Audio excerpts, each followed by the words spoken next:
Selamat datang para pencinta kecepatan dan ramah di balik layar lintasan. Malam ini kita tidak membahas sekadar balapan, kita membahas peperangan mental dan takdir yang menunggu salah satu bintang muda paling cemerlang di Asia, Hakim Danis, yang baru saja mengamankan kursi penuh di Moto3 2026.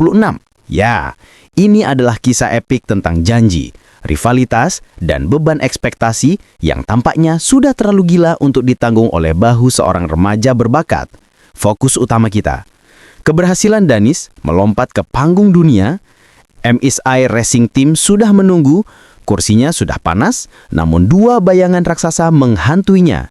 Bayangan pertama, yang paling jelas adalah rivalnya yang selalu menjadi pengganjal, Veda Ega Pratama dari Indonesia, yang berhasil menempatkan Danis di bawahnya dalam klasemen akhir Red Bull Rookies Cup 2025 dengan merebut posisi runner-up, sebuah pencapaian yang menandai lonjakan luar biasa dan memicu perang dingin prestasi di antara kedua negara, di mana setiap kemenangan Veda terasa seperti pukulan telak yang menghempas sorotan dari Danis, meskipun ia tetap berhasil finish ketiga secara keseluruhan dan mengamankan kontrak Moto3-nya, menciptakan narasi pahit manis tentang bagaimana pencapaian terbesarnya harus sedikit tereduksi oleh performa superior rivalnya di detik-detik akhir musim Rookies Cup yang kejam itu.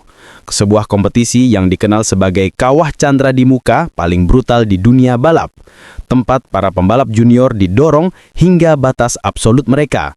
Mari kita bedah lebih dalam mengenai rivalitas panas ini, yang kini menjadi narasi kunci yang mendefinisikan transisi karir Hakim Danis.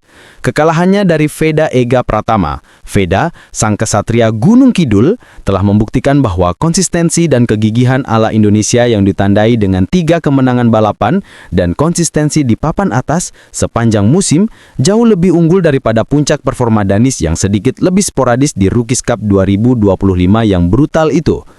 Ingatlah, Red Bull Rookies Cup bukanlah ajang biasa. Ini adalah panggung pembuktian di mana setiap poin sangat berarti. Dan Veda dengan total 181 poin, unggul jauh dari poin yang dimiliki Danis di posisi ketiga, menjadikan kekalahan ini bukan sekadar selisih poin, melainkan pernyataan dominasi regional yang tak terbantahkan. Kini, mari kita bahas bayangan kedua yang bahkan mungkin lebih berat.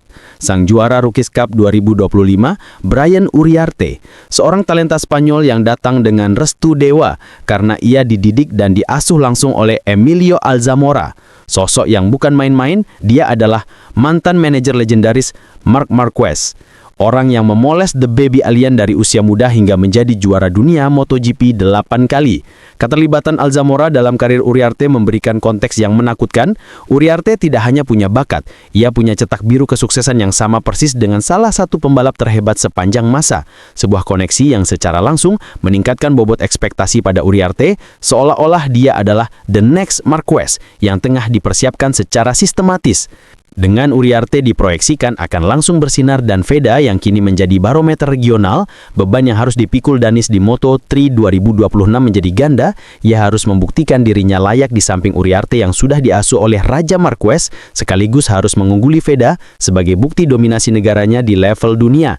Kekalahan dari Veda dan bayangan Alzamora yang kini mendampingi juara Rookies Cup membuat tekanan yang ditanggung Danis tidak lagi hanya tentang balapan, tetapi tentang kehormatan, rivalitas, dan janji untuk mengukir sejarah di level yang jauh lebih tinggi, sebuah narasi yang terasa sangat akrab dengan kisah-kisah underdog yang harus berjuang melawan segala rintangan untuk membuktikan diri.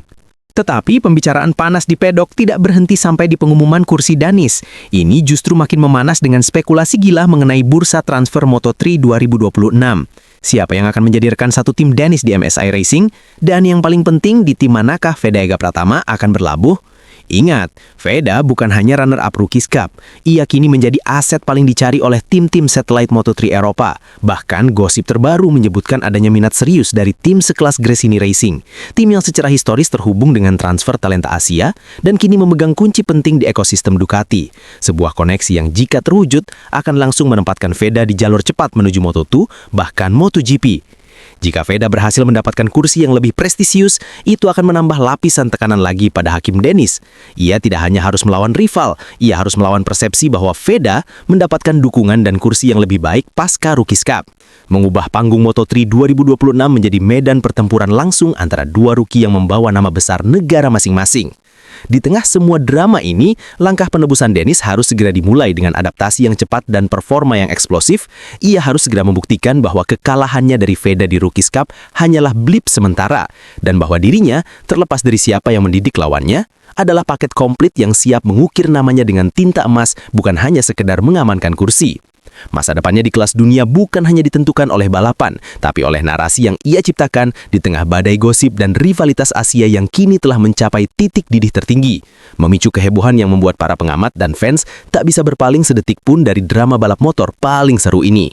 Dengan transisi resminya ke MSI Racing Team di Moto3 2026 yang notabene adalah tim dengan rekam jejak yang solid, sorotan kini beralih dari potensi menjadi realita dan keharusan bagi Hakim Dennis.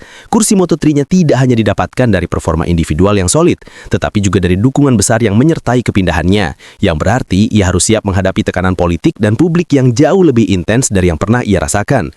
Karena ini bukan hanya tentang balapan, ini tentang proyek nasional, sebuah wildcard Moto3 Malaysia yang diselenggarakan baru-baru ini semakin menegaskan bahwa setiap gerakan Dennis akan dianalisis, setiap kesalahan akan diperbesar, dan setiap keberhasilan akan dianggap sebagai ekspektasi minimum.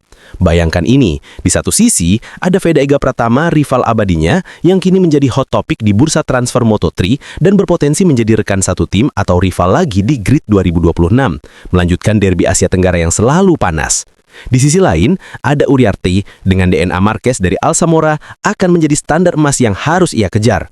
Beban psikologis ini ditambah dengan kejamnya persaingan Moto3, sebuah kelas di mana puluhan pembalap bisa finish dalam jarak 1 detik dan di mana kecelakaan adalah hal biasa, seperti beban yang terlalu gila untuk ditanggung seorang remaja.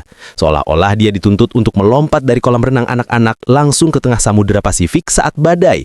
Kita harus ingat, Moto3 adalah ujian mental, fisik, dan adaptasi yang sesungguhnya. Di sana, racecraft dan strategi harus sama tajamnya dengan kecepatan murni, dan dengan mata publik Asia menatapnya, Dennis harus segera menemukan cara untuk mengubah kekalahan dari Veda dan bayangan Alsamora menjadi bahan bakar pendorong, bukan penghalang mental. Sebuah narasi penebusan yang harus ia tulis ulang di atas lintasan. Inilah klimaks dari drama ini. Akankah Hakim Dennis hancur di bawah tekanan ekspektasi yang begitu tinggi? Ataukah akankah ia bangkit, membungkam para kritikus dan membuktikan bahwa ia adalah bintang sejati yang tak takut pada bayangan rival atau didikan manajer legendaris? Kisah ini baru saja dimulai, dan setiap tikungan akan menjadi berita besar. Jangan lewatkan satu momen pun dari perjalanan gila ini. Tuliskan di kolom komentar di bawah, apakah menurut Anda Hakim Dennis mampu mengatasi beban gila ini dan menjadi Rookie of the Year 2026? Like video ini jika Anda mendukungnya, subscribe ke kanal kami, dan nyalakan notifikasi lonceng agar Anda tidak ketinggalan update eksklusif kami mengenai rivalitas Asia di panggung dunia ini. Sampai jumpa di berita seleb balap berikutnya.